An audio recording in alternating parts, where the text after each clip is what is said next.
भारत माता की इनकलाब इनकलाब, वंदे वंदे। बहनों, भाइयों, माताओं, बुजुर्गों, सबको मेरी राम राम। सबसे पहले माफी मांगता हूं, हम लोग आने में बहुत लेट हो गए।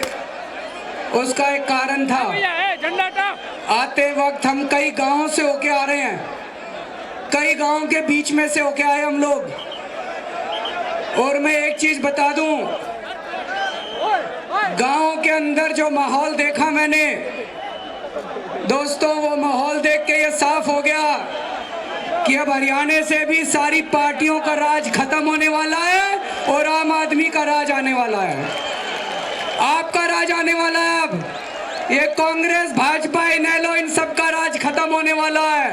हरियाणा की जनता अपना मन बना चुकी है।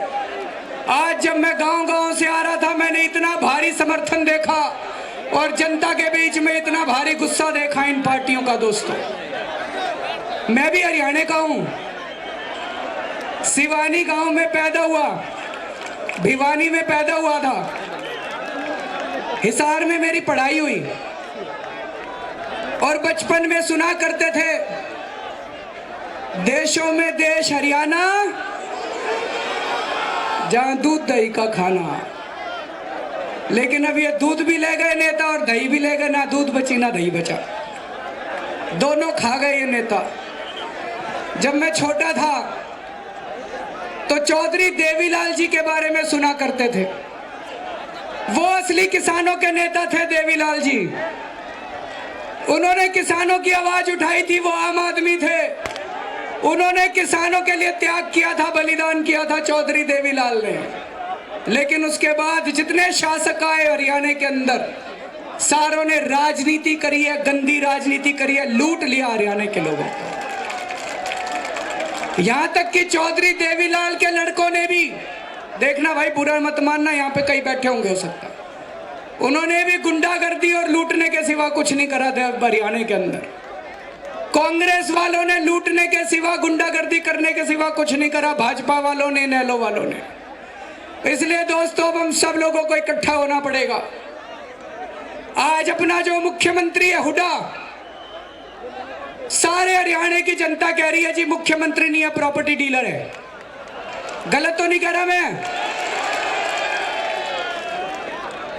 बताओ, जनता की, किसानों की जमीनें छीन छीन के रिलायंस को दे रहा है, जनता की जमीनें छीन छीन के मुकेश अंबानी को दे रहा है, जनता की जमीनें छीन छीन के रॉबर्ट वाड्रा को देता है, सोनिया गांधी के दामाद को देता है, जनता की जमीनें छीन छीन के डीएलएफ को देता है।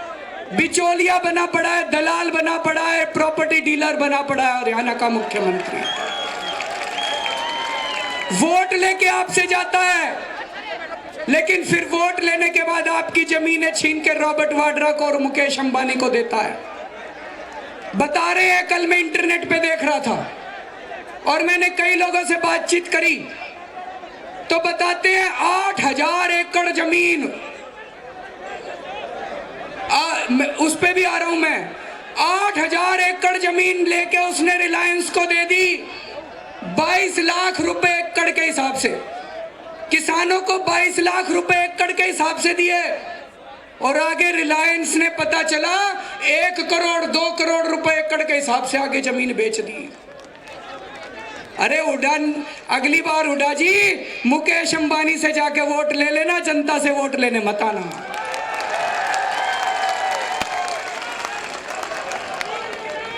लोगों की जमीनें छीन छीन के रिलायंस को देते हैं और रिलायंस वाले, कहीं चले जाओ आज हरियाणा के अंदर हर जगह जमीनों का घोटाला चल रहा है, हर जगह जमीनों का घोटाला चल रहा है।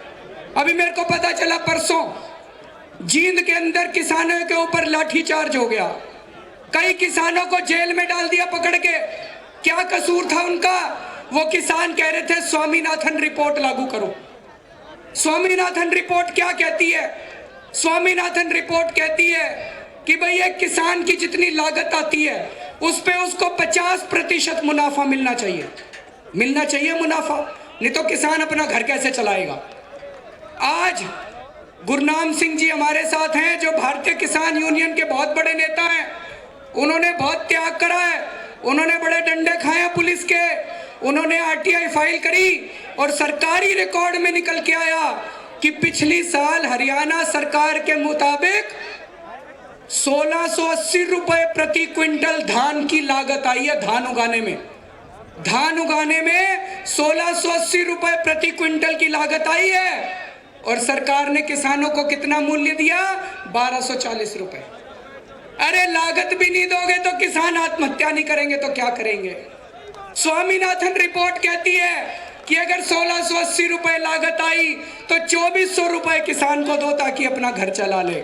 हम स्वामीनाथन रिपोर्ट का समर्थन करते हैं, हम स्वामीनाथन रिपोर्ट का समर्थन करते हैं। आम आदमी पार्टी हरियाणा में आएगी या केंद्र के अंदर आएगी, जहां भी आएगी, जहां भी हमारी चलेगी, स्वामीनाथन रिपोर्ट को लागू किया जाएगा और किसानों को उनका हक दिया जाएगा। आज अगर किसान की फसल खराब हो जाए तो कई किसान मेरे को बोले जी चेक आता है 10 रुपए का, किसी का 20 रुपए का। गलत तो नहीं कह रहा मैं? बताओ, मजाक उड़ाते हैं हमारी फसल का। 10 रुपए का चेक बेचते हैं, 20 रुपए का चेक बेचते हैं। अगर हमारी फसल खराब हो जाए तो गरीबों के लिए इनके पास पैसे नहीं है। मैं आपको बताऊं, पूरे देश में हर साल अमीरों को, बड़े बड़े उद्योगपतियों को, रिलायंस को, टाटा को और इन बड़े बड़े लोगों को सरकार 6 लाख करोड़ रुपए की सब्सिडी देती है इनकम टैक्स में। बड़े बड़े उद्योगपतियों को तो 6 लाख करोड़ रुपए की सब्सिडी देती है और किसान कहता है जी मेरी फसल खराब हो गई, बारिश हो गई, मेरे को मुआवजा दे दो, तो 10 रुपए का चेक भेज देती है उसको।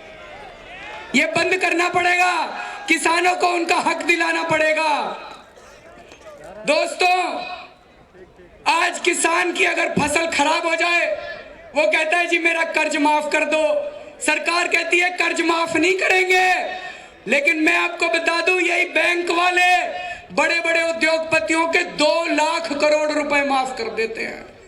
अमीरों के तो 2 लाख करोड़ रुपए माफ कर देते हैं और किसान का बेचारे का 50,000 का भी कर्ज माफ नहीं करते।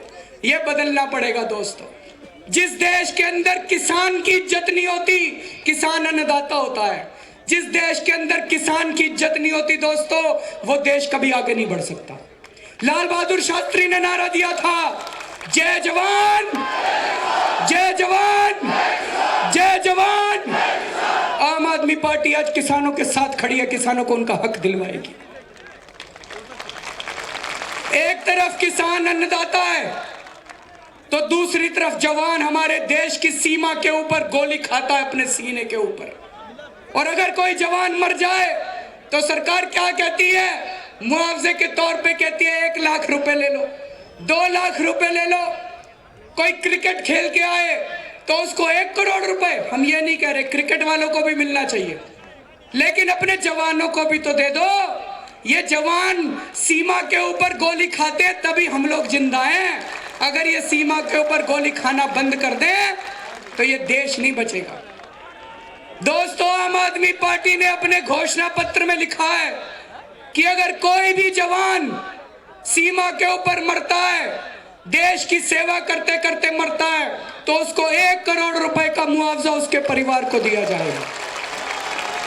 और ये हम केवल कह नहीं रहे, दिल्ली के अंदर अभी जब 1.5 महीने तक मैं मुख्यमंत्री था, हमारा एक सिपाही, एक्साइज डिपार्टमेंट का एक सिपाही, ये जो शराब माफिया इनके साथ लड़ते लड़ते शहीद हो गया, उसके परिवार को दिल्ली की आम आदमी पार्टी ने 26 जनवरी को 1 करोड़ रुपए का मुआवजा दिया था। जय जवान जय किसान का जो नारा लाल बहादुर शास्त्री ने दिया था, उसके ऊपर आम आदमी पार्टी अमल करके दिखाएगी। दोस्तों, मैं आपसे पूछना चाहता हूं, आज इस देश को कौन चला रहा है? मनमोहन सिंह चला रहे हैं? राहुल गांधी चला रहा है? सोनिया गांधी चला रही है? ना, सोनिया गांधी भी नहीं चला रही, राहुल गांधी भी नहीं चला रहा, मनमोहन सिंह भी नहीं चला रहा। कौन चला रहा है?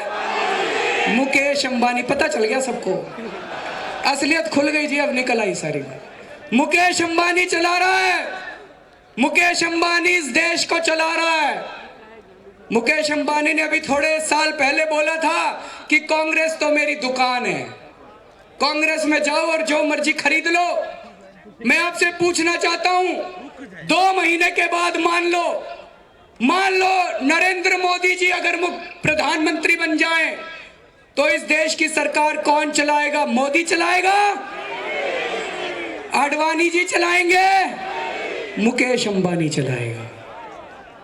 चाहे राहुल गांधी की सरकार हो, चाहे सोनिया गांधी की सरकार हो, चाहे नरेंद्र मोदी जी की सरकार हो, इस देश को चलाने वाला मुकेश अंबानी है। दोस्तों, इसको आज अच्छी तरह समझ के जाना। जैसे ईस्ट इंडिया कंपनी होती थी, इस देश के अंदर आज मुकेश अंबानी का राज चल रहा है और इस मुकेश अंबानी के राज को खत्म करना अपने को। ये पूरी कहानी अच्छे से सुन के जाना। सन 2000 की बात है, हमारे देश के गैस के कुएं, जो गैस होती है पेट्रोलियम जैसे गैस होती है, हमारे देश के अंदर गैस के कुएं हैं।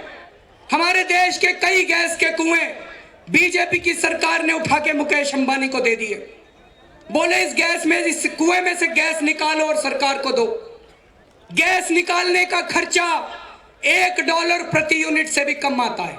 जिनको डॉलर नहीं पता वो मान लेना ₹1 प्रति यूनिट से भी कम आता है। सरकार ने उसके साथ एग्रीमेंट साइन किया कि 17 साल तक $2.5 प्रति यूनिट के हिसाब से आप गैस दोगे। उसकी नीयत पलट गई, लालची आदमी तो है। उसने मंत्रियों को पैसा खिलाया और थोड़े साल के बाद उसने $4 करवा लिया रेट। इसलिए देश के अंदर महंगाई हो गई। और अब उसने कुछ महीने पहले दोबारा सरकार को पैसा खिला के ऑर्डर पास करवा लिया कि 1 अप्रैल से गैस के दाम $8 प्रति यूनिट हो जाएंगे। ₹1 की चीज ₹8 में ₹8 देगी सरकार उसको। ₹1 की गैस के ₹8 देगी सरकार उसको। किसान कहता है जी मेरे को ₹1 लागत आई है, ₹1.5 दे दो। किसानों को देने के लिए नहीं है सरकार के पास। मुकेश अंबानी को ₹8 देगी, ₹8 प्रति। 54,000 करोड़ रुपए, 54,000 करोड़ रुपए हर साल मुकेश अंबानी को नाजायज दिया जाएगा। 54,000 करोड़ रुपए। दिल्ली का पूरा बजट 40,000 करोड़ का है। बताओ, दिल्ली का पूरा बजट उठा के सरकार मुकेश अंबानी को दे देगी। क्यों दे देगी भाई? कोई ताऊ तो लगता नहीं मुकेश अंबानी इनका। कुछ ना कुछ तो लिए होंगे पैसे। जब मैं कहता हूं ना पैसे लिए, कहते हैं आप तो सबको ही भ्रष्टाचारी कहते हो जी। भाई कुछ ना कुछ पैसे लिए होंगे तभी इतना 54,000 करोड़ रुपए उठा के उनको दे रहे हैं। ये समझ लेना 1 अप्रैल से $8 हो जाएंगे गैस के दाम।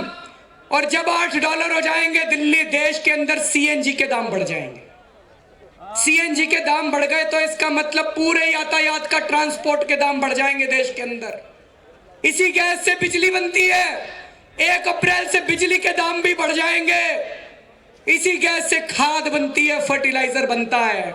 आपकी खाद के दाम भी 1 अप्रैल से बढ़ जाएंगे। और दोस्तों, खाद के दाम बढ़ गए तो रोटी के, गेहूं के, चावल के, सब्जी के, फल के, सारी खाने की चीजों के दाम बढ़ जाएंगे। 1 अप्रैल से देश में त्राही मच जाएगी। 1 अप्रैल से इतनी महंगाई होने वाली है।